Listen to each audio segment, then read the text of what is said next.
Ciao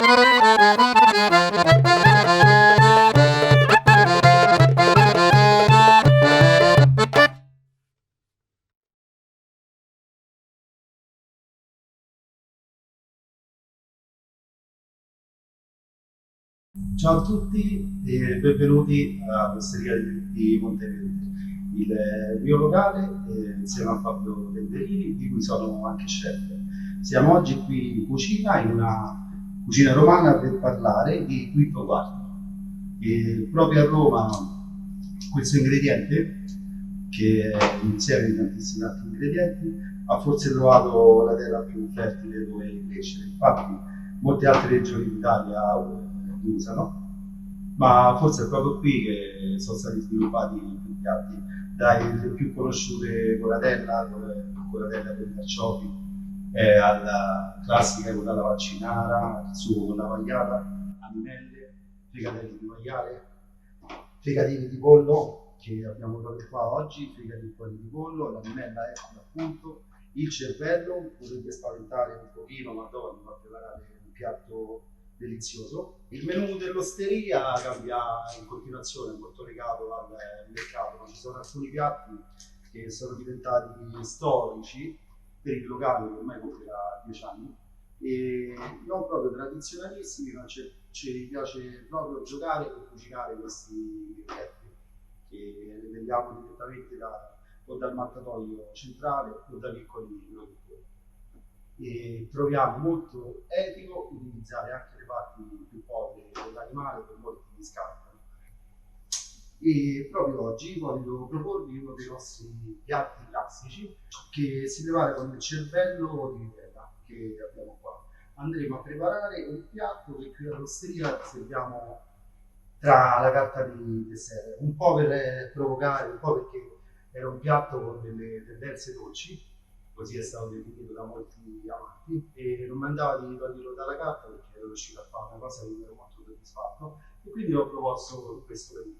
Allora, cosa importantissima, essendo materie povere, richiedono diverse preparazioni che vanno affrontate sempre con rispetto e delicatezza. La cosa più importante, avendo un pezzo di carne del genere, è dover andarlo a pulire e togliere tutti questi filamenti rossi di sangue che sono brutti sia all'estetica ma soprattutto in bocca. Versiamo nell'acqua bollente nella bolla stessa dove si trova il cervello che abbiamo precedentemente tamponato. Questo appena arriva qui in cucina è ricchissimo di sangue, quindi abbiamo una prima tamponatura con carta, poi ho messo qua in questa bolla che vedete un pochino d'acqua calda, senza cibo, senza niente. Ok? E ammorbidiamo un pochino il cervello e cominciamo grossolanamente a togliere i grumi e i filamenti di sangue più grandi. Ripeteremo questo passaggio per diverse volte fino ad ottenere un cervello dal colore quasi bianco. A molti potrebbe fare impressione, però secondo me una volta che l'animale è stato ucciso è molto etico e corretto utilizzarlo da tutte le parti. Ok, da sempre Roma è stata una terra ricca di macellai, no? E le famiglie più povere che erano spesso i credenti di questi grandi mattatoi, come venivano pagati? Con carne, di certo non con la carne di una scelta che andava ai signori, no? Ma con le trattative. E meno male che l'hanno fatto perché di questo si è fatta necessità virtù e io insomma ci ho potuto sviluppare tutto un menù, quindi ringrazio ancora chi ha fatto per la prima volta che non ha puntato queste prelibatezze. Ok, una classica panatura con uova, noi abbiamo queste a pasta gialla e pane grattato, pane ritrovato sempre dal pane che facciamo qua, che non vendiamo, non quello quello che non vendiamo perché lo prendiamo tutti i giorni, lo grattiamo. No, non adoro mettere la farina, mi piace andare direttamente con l'uovo, rimane un pochino più leggero. Facile, no? Leggera leggera, ecco qua. Questo è il primo e mi piace lasciarlo anche un pochino all'aria aperta. Se dovessi conservarlo in frigo non lo chiuderei perché questi questa sera qua non bastano. Almeno un'altra quindicina che dovrò fare, meno male perché insomma il piatto mio mi fa piacere che la gente lo ordina. Sì, forse è uno dei piatti che sento più di questo.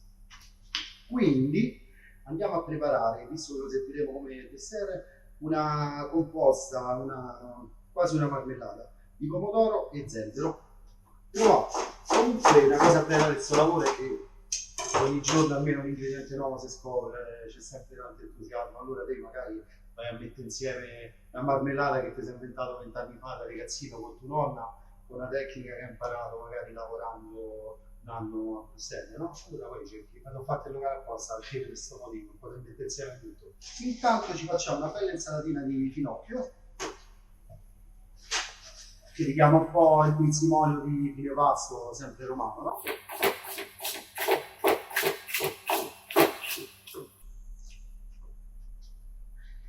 Io perché immagino già tutto il piatto finito. Già so come va a finire sta storia. Sempre un po' di sale, un po' di pepe, olio, quindi ecco un gocciettino poco di balsamico, un po' di menta fresca e un tocco che a fine pasto non può mai mancare. Metto un bel goccetto di amaro alle erbe e lasciamo macerare per 5-10 minuti. Amari ce ne sono tanti, se riuscite a rimanere nel territorio è ancora meglio, sempre per lo stesso discorso, c'è anche un senso completo tutto il piatto. Io preferisco quelli un po' più freschi, poi che bello, già il colore. Ora, lo lesiniamo, Ok, lasciamo macerare un'ottima passata di pomodoro pelato e andiamo ad aggiungere allo zucchero e lo zenzero. Ecco che lo zucchero si è sciolto. Ok, aggiungiamo altri 150 grammi di pomodoro e andremo a restringere. Ci vorranno circa una decina di minuti. Dopodiché schiacceremo tutto e passeremo al setaccio fine. Ecco il nostro composto setacciato. Un pomodoro dolce dal colore più leggero, visto il giallo dello zenzero, e il retrogusto fresco piccante dello zenzero anch'esso. E poi cominciamo. Eccolo. Quindi stando un pochino all'aria si è seccato, avremo bisogno di pochissimi minuti. Guardate che bello dorato, faccio prendere un pochino d'aria durante la cottura. Perfetto, sta benissimo. Allora, pomodoro un po' splatter nel trattamento, però poi mi stiamo a servire il cervello come dolce, se semplifichiamo adesso della presentazione sembra un po' ridicolo, no? Ok, finocchio macerato, profuma un po' di erbe d'amaro, c'è il fresco del finocchio, ok? E non a caso anche questo, sì, in maniera non regolarissima, divertente, colorata, ma lo metto proprio per tamponare il fritto che si andrebbe a diretto contatto con la marmellata, dopo poco si ammorbidirebbe troppo. Eccoci qua, cervello di vitella fritto e dorato con finocchi macerati all'amaro alle erbe, mostarda composta di pomodoro allo zenzero. Ecco quindi il nostro piatto finito, spero vi piaccia. A me piace tantissimo e mi fa compagnia da una decina d'anni ormai. Lo dedico con tutto il cuore all'ultima edizione di Terra Madre 2020. Il nostro pianeta, il nostro cibo, il nostro futuro.